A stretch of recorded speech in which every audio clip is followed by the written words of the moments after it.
This is 007 Radio.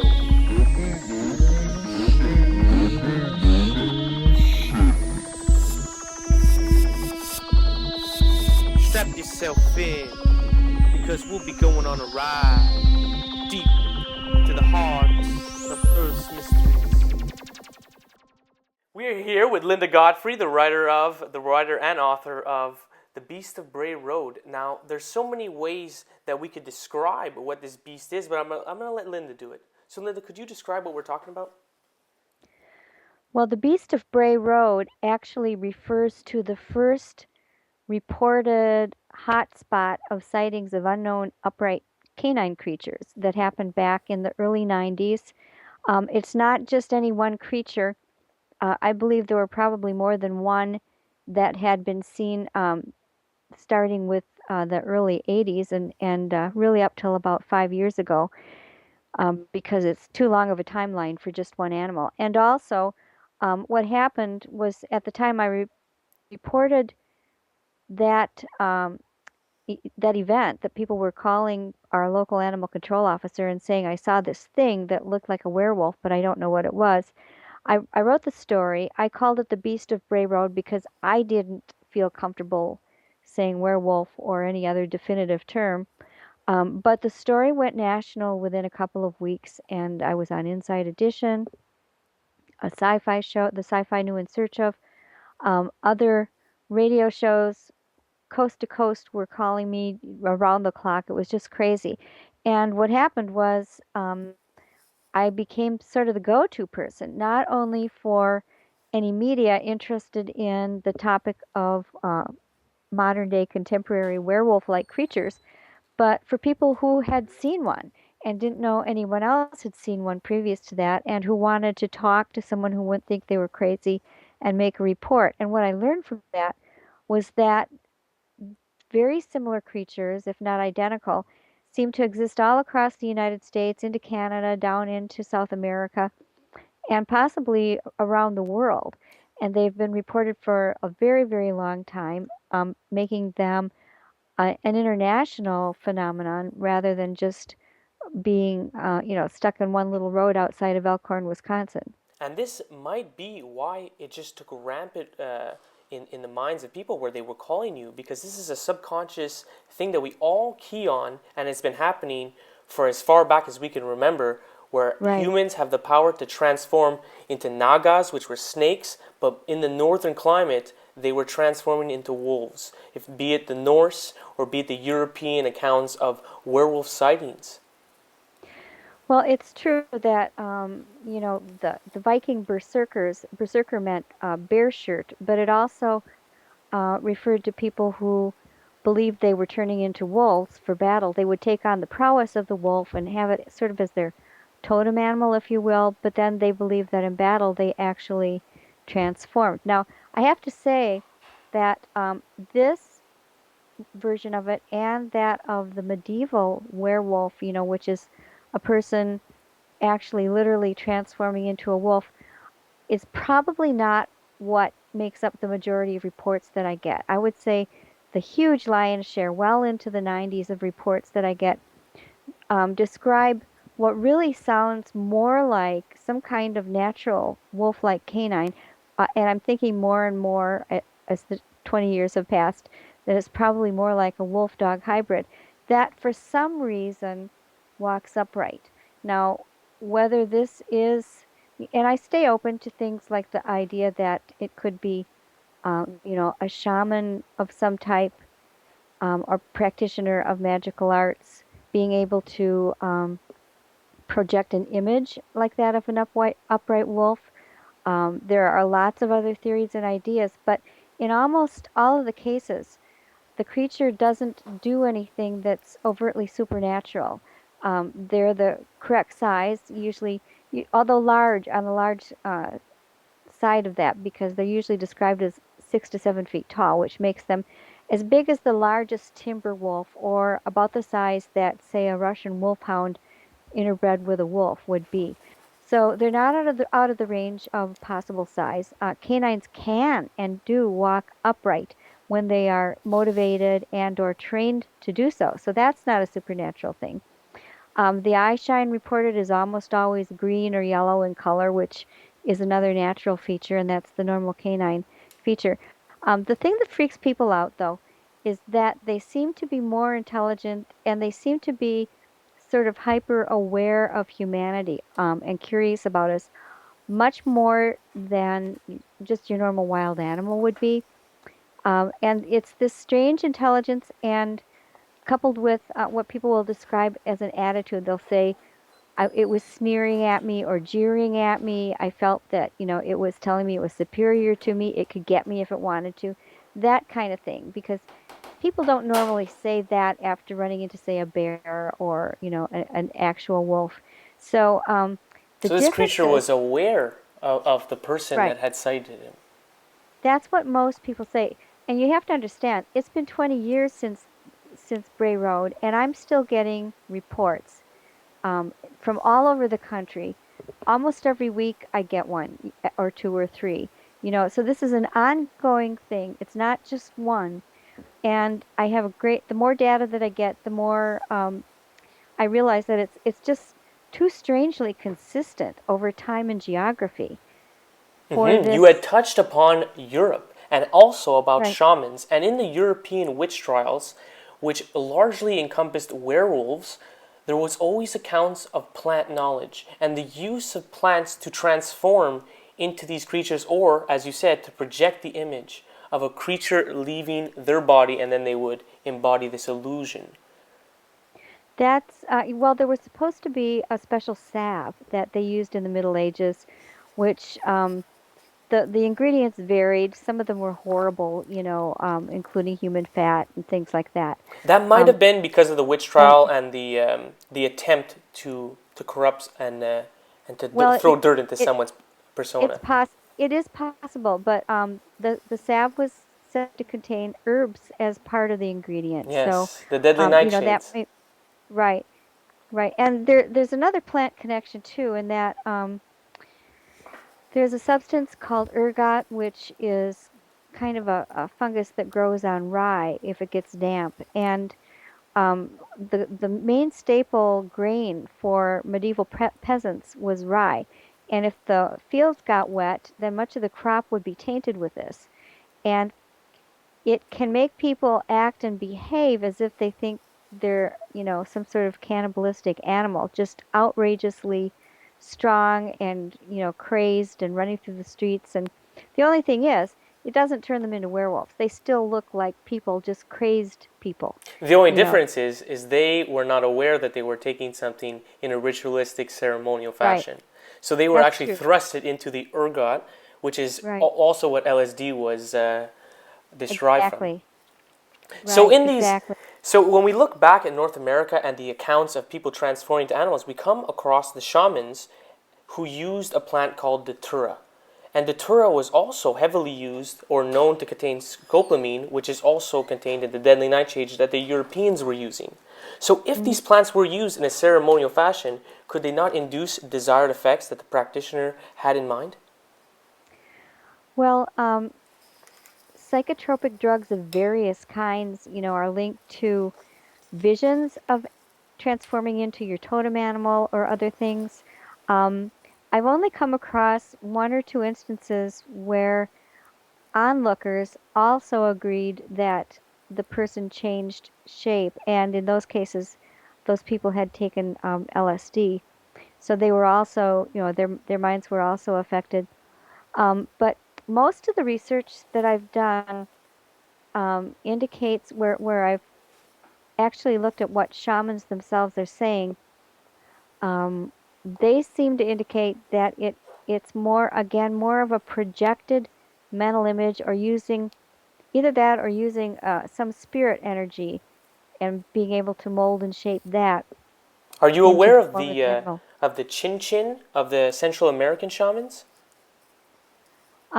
Are Well, I'm not sure. You'd have to say a little A, more. a chin chin was an entity that black magicians would transform into, and they Oh, would rub salve on their neck, and the neck would detach from the body, the ears would turn into bat wings, and they would fly around sucking the blood of sleeping victims.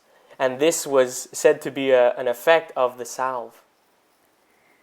Yeah, you find a lot of really interesting legends surrounding this plant use and descriptions. That's not one that I've probably keyed in on, probably because it doesn't, relate to the dogman. But the plant use is certainly very, very interesting. And I don't think though, however, as I've said in some of my books, while I don't rule out that it could account for a few of the sightings, there are just too many in such widespread locales that I can't believe there are that many practicing um, people who are trying to, enact these Well, we rituals touched on the because Norse, and they actually had it in a cult-based setting. right, So right, and initiates would initiate more initiates. right, but you would still have to have an awful lot of people practicing this to Hmm. account for all the sightings. And and especially in some of the places, you get downtown Milwaukee or you get, Yeah, but into some of the areas, it just seems unlikely to be able to account for all of them. I've always said it's possible that the aggregate of sightings is actually um, a combination of different things, with a few misidentifications, a few mystical things that can't be explained by normal science, and then on the other hand, this large group of creatures that seem not to do anything other than walk and run upright and use their forelimbs in unusual ways too, I might add. so another thing that I want to touch on was: is there a certain place that these creatures tend to be sighted near running water, perhaps a high energy zone?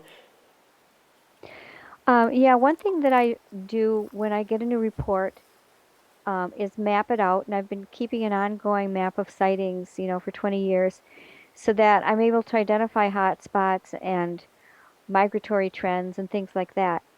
Um, I also pay very close attention to what witnesses describe as the habitat where the creature is sighted in terms of geography and also man-made artifacts like cemeteries or whatever. And I've noticed one thing that's almost always present is water, usually fresh.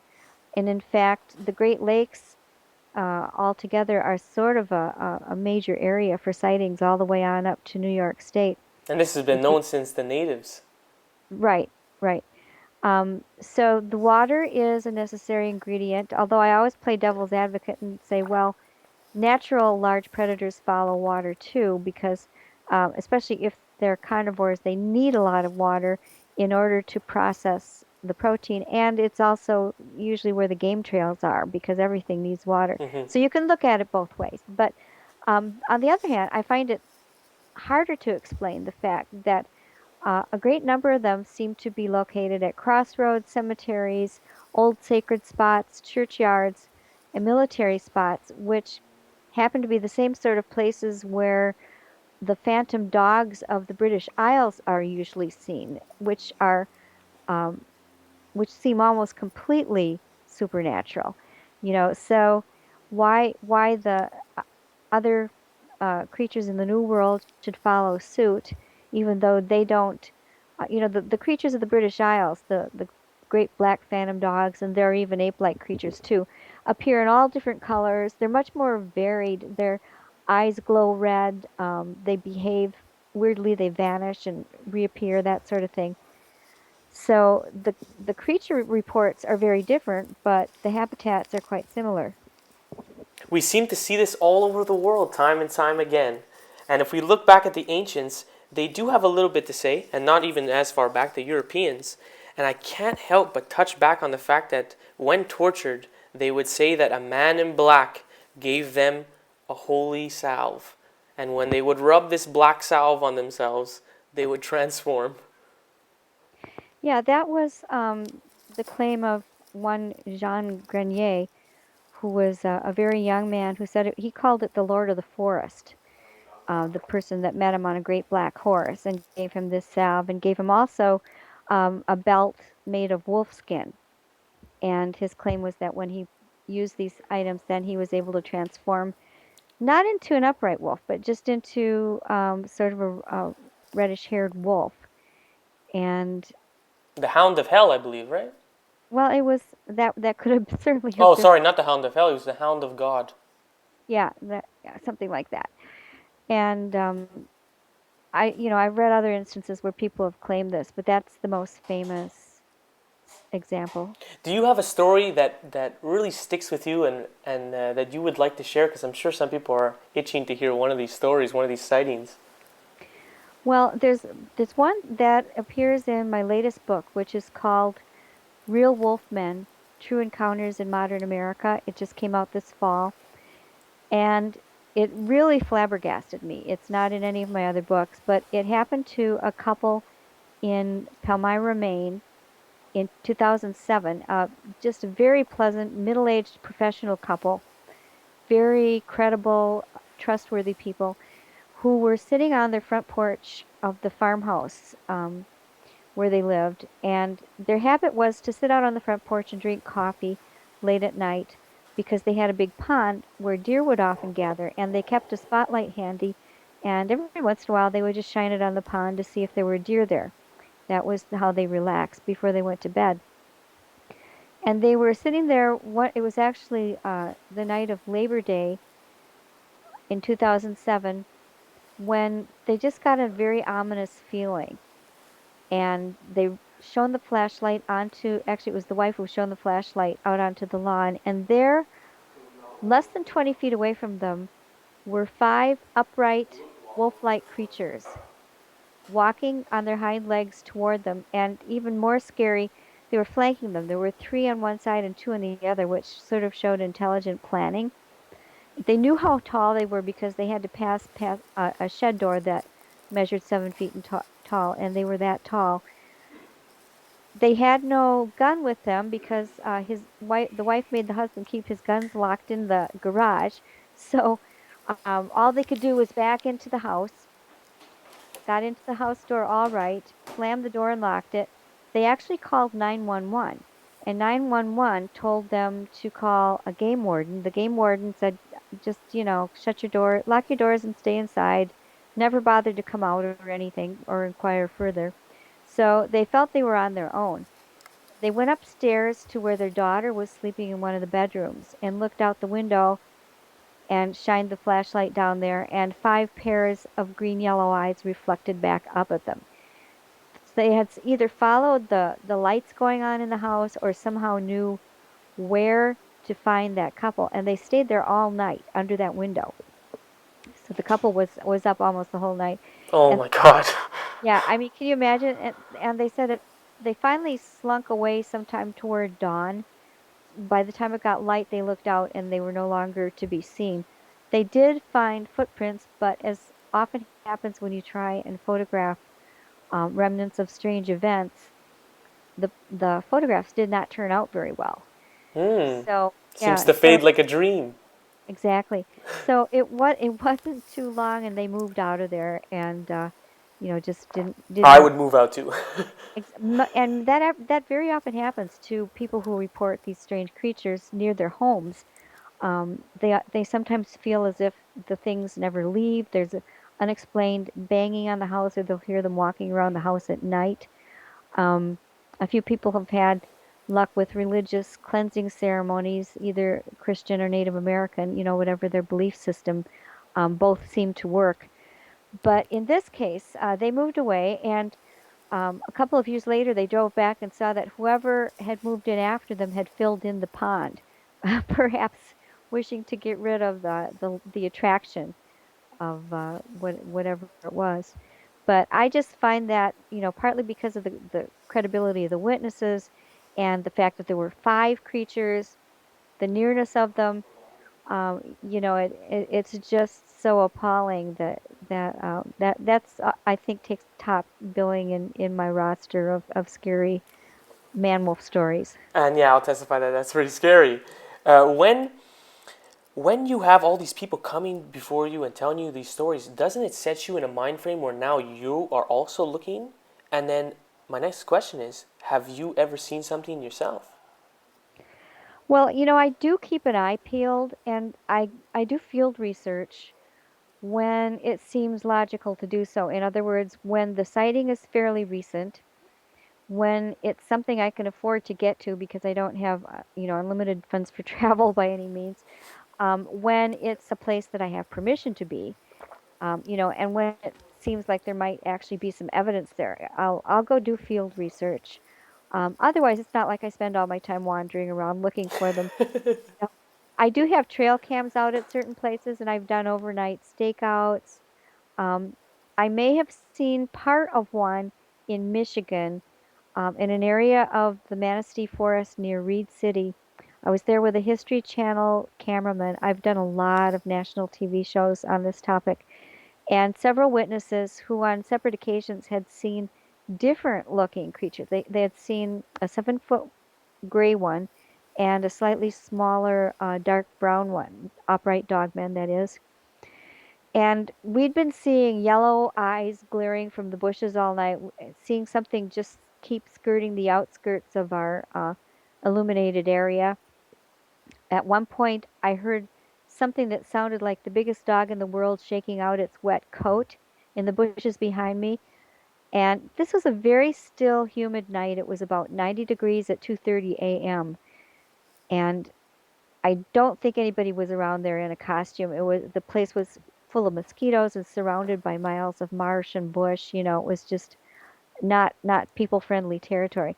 But I happened to glance toward the perimeter of our spotlight, and just at that moment, something ran across the road, and it was mostly a moving black shadow to me, except that the spotlight briefly illuminated its spine, and the spine was vertical and covered with gray fur.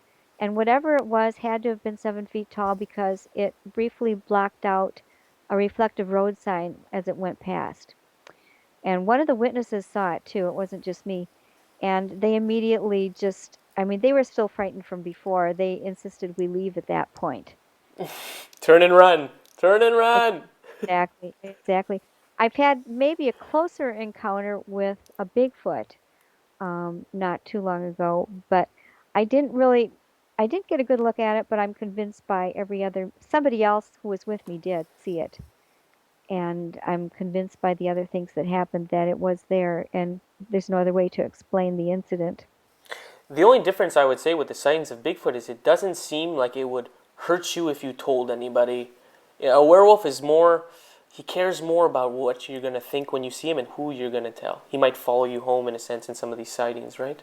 Well, that is true because a lot of people will tell me their story, and then at the end they'll say, you're going to think I'm crazy, but I really felt that it was giving me a message, such as, this is a sampling of the messages, such as, "You're there, I'm here, you can't get me. I could jump on your car if I wanted to. I'm really angry that you saw me. If you tell anyone that you saw me, I'll find you and get you." That sort of thing. And I've also heard the same thing about Bigfoot sightings, and people do report Bigfoot sightings to me, and I track these as well. And their messages are much more benign. They're more like, "You're privileged to see me. Please don't tell anyone. I ask you not to tell anyone." More of just a simple stay away kind of message. It's not aggressive at all. Yeah, that's what I've Well, seen. some people have felt that it was territorial and very and stern, but not mean like it wanted to eat them. Hmm. There's sort of a difference. And I'm not one that believes Bigfoot are cuddly big teddy bears. I think they're something to be really respected. A wild animal, like not like all of us. Or, Um, or something else, there's a little bit more to them. That's why I asked about the specific places that they are cited. But when you touched upon the fact that they're very aggressive, this is something that the natives always said about skinwalkers. And skinwalkers is a belief that is held between the Algonquins and the Iroquois in the area of the world that we're from, which is the northeast United States and North America and Canada. And skinwalkers are people who have an immense knowledge of plants and could transform into any given animal they technically choose, as the folklore goes. And they are people that you do not cross because they will find you and they will hurt you. And this seems to somewhat go hand in hand with what you're saying. Well, I think that those types of things could account for some of the sightings. I know the Navajo also have a very strong tradition of skinwalkers, and the people who've told me about them are terrified of them because you have to do some really nasty things to be initiated and be one, and then normally the powers are not used for good. It's usually a medicine man that's taken a dark path Hmm. that goes this way. Again, and then they are part of the Algonquian tribes. I know the Bear Walk is a similar thing that's real big up uh, north of Michigan and kind of near the Canadian border. That's one that I've heard of. But again, I don't think that there are enough of them to account for all the sightings. And you have to remember too that the sightings that I have, even though there have been hundreds over 20 years, I really believe are just a small tip of the iceberg. Most people either don't know there's someone collecting the Or report, don't come forward. or and they don't, yeah, and they don't, or they think they're the only people that ever saw one, or they're too frightened, or they're just, many people are just in denial. They're like, I didn't see that, and telling someone about it would make it too real. And so they don't. So I really believe that the huge percentage of sightings go unreported.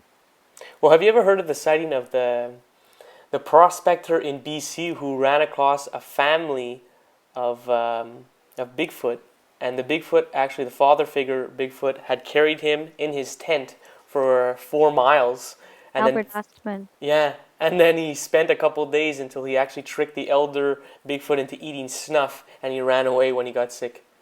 Yeah, I love that.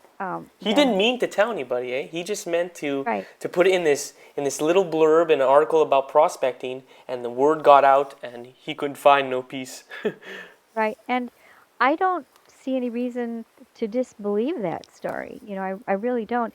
It's pretty consistent with the actions that more recent contactees or observers have noted about the Bigfoot. They're often seen with young. They would necessarily have to have family groups if there's a breeding population, and they do seem very curious about humans. And there are also on record many Native American tales about their age-old encounters with these beings. The Canadian Cree called them hairy breasts or hairy heart beings, and believed that they would kidnap women, and take them back for mating. And The man of um, the woods. yeah, exactly, exactly. So it's not without precedent in Native American journals, and it seems similar to what a lot of people report today. So the difference in Native Americans and what we came over and what we've established in our culture is there's less sacredness and there's less mystery that goes around. The mystery goes unsaid in hushed tones where well, obviously now we're broadcasting it over the air, but there's still some people that don't come out about these when in native times it was actually talked amongst children. Children were told these stories, watch out for these creatures of the woods and these mysterious creatures. So I guess my question is, why do we have such a different mentality when it comes to these things? Well, I think that we just don't have the tradition. The Native Americans that I've spoken to um, treated both the Bigfoot and the Dogman with a great deal of respect. They considered them part of the landscape, maybe part spirit creature in some traditions, and therefore just part of the world that they also belonged to. They didn't see them as something supernatural and apart. They did have a healthy fear and respect, as I said. And in fact, a lot of the traditional stories about them are only allowed to be told at certain times of the year when their power is not considered great, because they believe that talking about them and thinking about them a lot can actually summon them, as with many of the entities in their culture stories. So they just have a completely different worldview than we do. Western society tends to be very heavily tilted toward the rationalistic, the traditional sciences. If you can't find it in your college science textbook, then it can't exist. And therefore we tend to get a lot more freaked out when something like this does come along and shake our worldview. And witnesses of both will tell me, it just changed my life, because all of a sudden I knew the books were wrong, and I knew that I had seen what I saw, and no one can tell me otherwise. And my life has changed forever. Right, exactly. So when did this happen to you? When did your life completely change?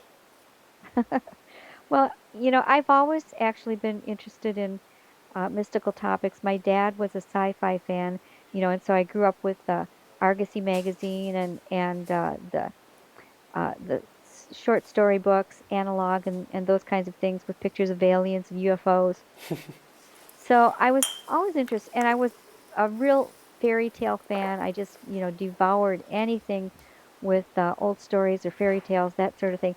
So I was always very open to it. But I really think that I probably never would have pursued um, the investigation of unknown creatures had I not chanced to be the person who wrote that story about the Beast of Bray Road and then received all that immediate media attention and also became entrusted with so many people's reports that it made me feel like I was sort of the keeper of the lore, if you will. Hmm. I've often called myself the accidental werewolf chronicler because it wasn't anything that I intended. I thought I'd be writing about small town politics and feature stories, and I did.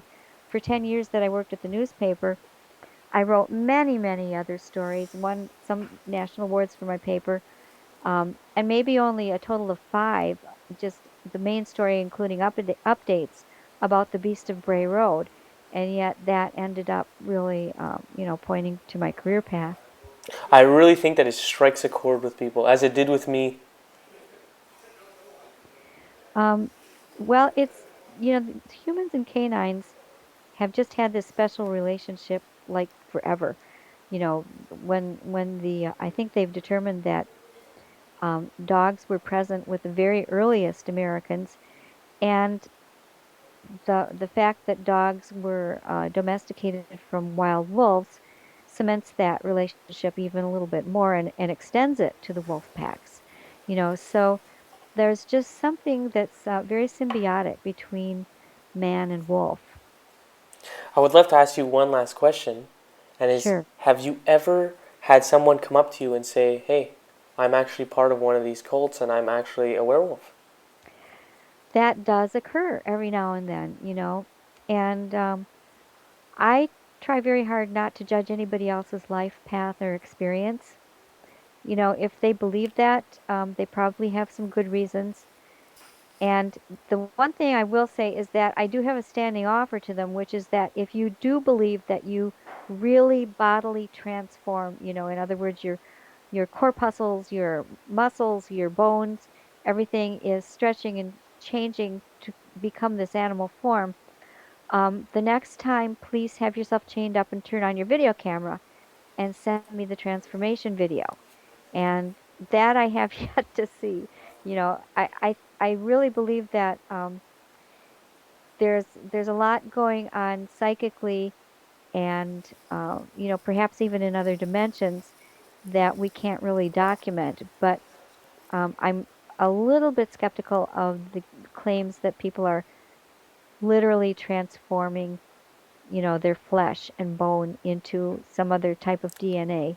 There's really no way to describe it. It could just be that the hallucination is forced upon your mind, where you are actually seeing a mask in front of the person, and your fear will actually weaken you to the point where the other person may seem 30 times stronger.